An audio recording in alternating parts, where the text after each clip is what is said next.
Andrea Cirino, con il libro Quasi Papa, diciamo, lei ha avuto modo di girare tanti luoghi dell'editoria, tanti incontri, tanti caffè letterari, però la cosa forse più bella è stata, diciamo, la riconoscenza attraverso una lettera scritta personalmente da Sua Eminenza.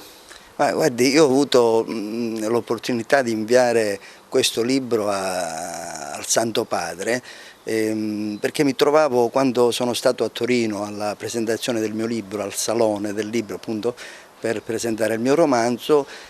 accanto allo stand della casa editrice c'era lo stand del Vaticano. E il responsabile dello stand, venuto a conoscenza del libro, anche del titolo, Quasi Papa, incuriosito, poi mi disse di inviarlo a Sua Santità, dandomi tutti i contatti. Ma la cosa più bella è stata che io, dopo qualche giorno, dentro la buca della lettera, delle poste, mi sono ritrovato una lettera del Vaticano, dove Sua Santità mi ringraziava per il gesto e mandava la benedizione a tutta la famiglia.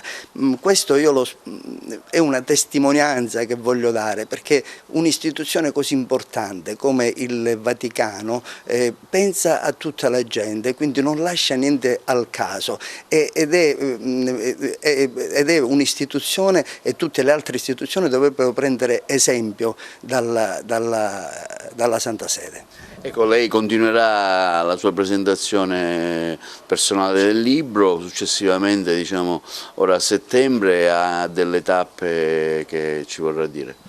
Guardi, noi ora andremo a Sciacca, poi andremo anche a Marsala, andremo a Porto Empedocle, a Naro, in diversi posti, però io tengo molto ad andare nelle scuole, perché il romanzo tocca dei punti interessanti dalla Seconda Guerra Mondiale in poi, quindi il fascismo, Auschwitz, la deportazione degli ebrei,